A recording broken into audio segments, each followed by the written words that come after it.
Make yourself a mint julep, or better yet, a peanut butter and banana sandwich, which legend tells was Elvis's favorite snack, although he never eats one here. But the point is, get comfortable, because I got a lot to say about this movie. Some of it good, some of it not so good. I think people are overselling this movie just a bit, and allow me to bring you back to a place where you'll probably have a better time. Now, this is a huge Oscar play from Warner Brothers, where they're hoping to repeat 20th Century Fox's, now just 20th Century's, huge success with Bohemian Rhapsody. And I have to say, I think Bohemian Rhapsody is the better film. You'll see why. I think once you see Elvis, you'll understand why. But I think Elvis is the best copycat in this new wave of music bios that Bohemian Rhapsody has inspired, because it got box office gold and it got Oscar gold.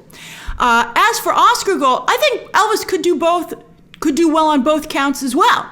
But when it comes to awards, I think Elvis, just like Bohemian Rhapsody, will get a lot of nominations, but wins, I'm not so sure. And just like Bohemian Rhapsody, its best bet is Best Actor. And Bohemian Rhapsody won there, and I think Austin Butler could too. Baz Luhrmann's Elvis features what is surely a star turn from Austin Butler. I mean, like, wow. His agent, I'm sure, is as excited as Col Tom Parker. And Warner Brothers is already investing in Austin Butler, having just signed him to be in their next Dune movie. I think he's going to be a big star for them. Elvis also features one of the silver screen's oddest and most haunting villains in Tom Hanks.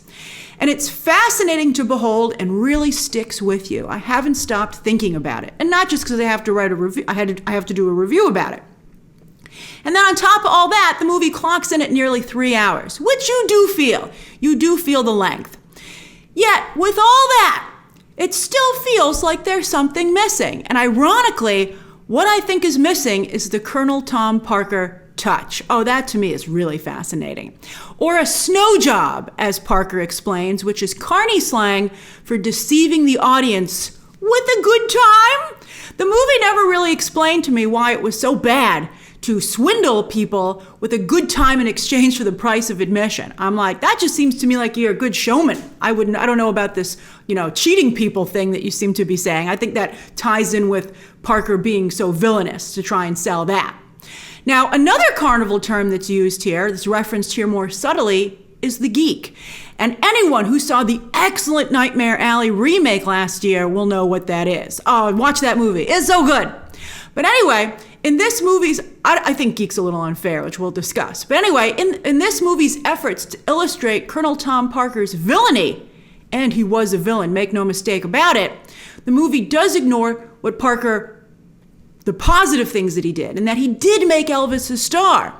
He negotiated many of the biggest contracts ever in the entertainment business, some to this day, for Elvis, and helped Elvis put on a darn good show. The hard truth is that Elvis Presley and Col Tom Parker created Elvis together. They did that together, and they were the most successful when they challenged each other, ultimately meeting in the middle. That creative tension, that war between two really talented individuals who both know what they're doing, that will often have the best result. It's a little bit like the director and the producer, right? The artist versus the businessman. And because this is show business, you're the best when you're serving both masters. And those are the two masters that you have here. And in the end, they destroyed Elvis together. I think Elvis, to some degree, is also culpable. I don't think it's totally fair to put it on somebody else, even though Parker is very much to blame. So this movie, though, as entertainment, has very little snow, as Parker would put it. Col Tom Parker would have realized that people are coming to this movie to see Elvis. Yet a large chunk of the film is spent on Parker. The opening is spent on Parker, which is very disorienting. You're like, I came to see an Elvis movie. What's this stuff about Parker? And Elvis remains elusive throughout the film story-wise. I feel like you never really connect with Elvis. He's a little bit away. And Parker would have realized also that people want to hear Elvis's hits, of which there are very few here. Out of Elvis's 30 number one hits, that very successful album that he had, only 4 are in this movie, and 2 of them are sung by other artists. That's crazy to me. I don't know. Maybe it was a rights issue. But know, and maybe because of the rights issue, because they couldn't get maybe some of the more famous songs, this isn't a movie about Elvis's music. This is a movie about Elvis's career. It's a business movie. So you can imagine that in that way I enjoy this movie quite a bit. And it also goes to show that in many ways, as unique as Elvis was, he also was a tale as old as time.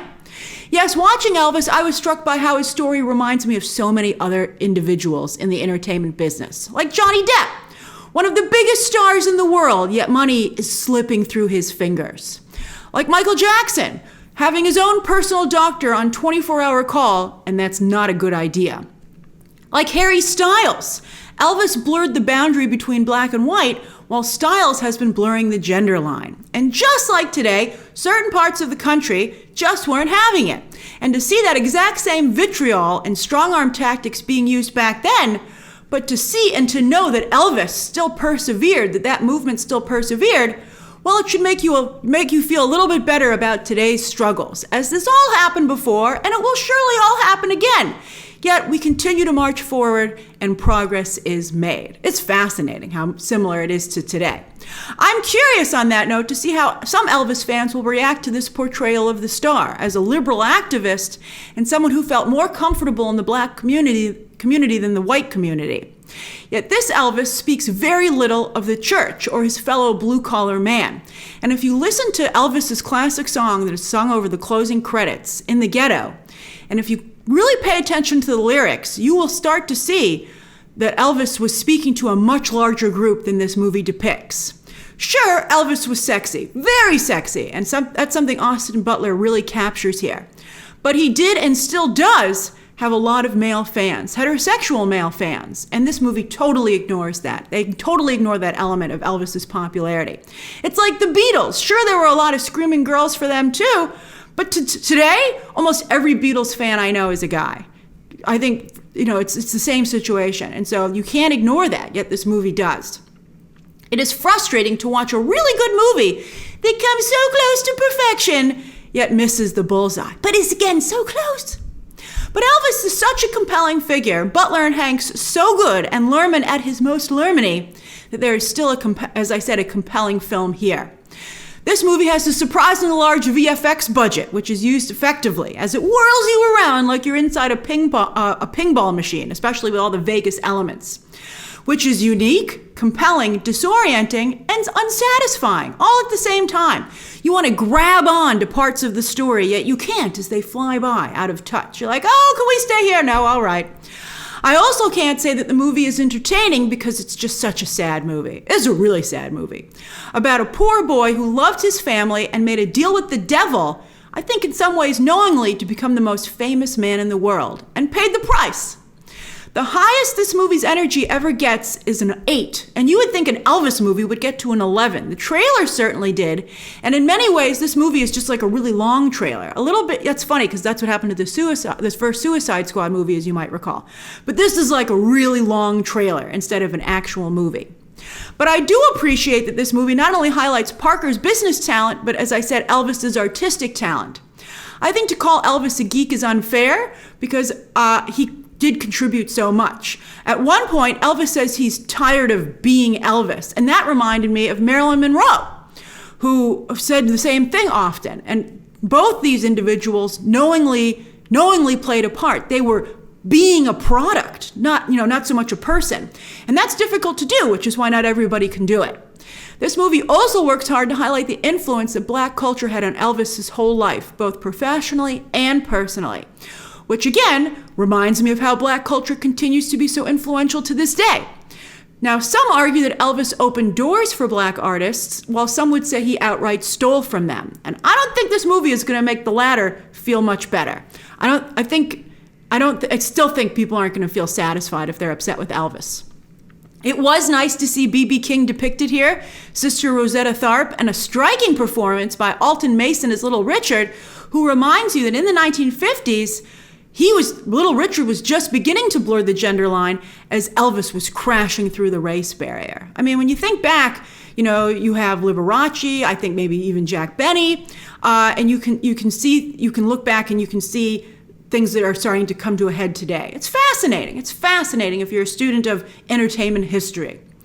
Austin Butler has so much star power in this movie, it's blinding. Wow! And he delivers the nuanced performance of a much older actor. His final scene as Elvis is absolutely heartbreaking. I think that Miles Teller, who was a finalist for the role, don't feel bad for Miles Teller. Things worked out great for Miles Teller. He's having a very good year as well. And I think Teller, though, would have done a better job capturing Elvis's blue-collar appeal and his background. Or Dr. Montgomery, who plays a small role here. But Butler throws himself into the role of Elvis so completely, it's stunning to watch. You don't even know what to say half the time. You're just like, wow. And I think, again, he will surely get an Oscar nomination and maybe a win, depending on who the competition is. And I don't know what Tom Hanks is doing, but it is mesmerizing. You cannot look away. It reminds me of his kooky performance in The Lady Killers, but here he goes even further.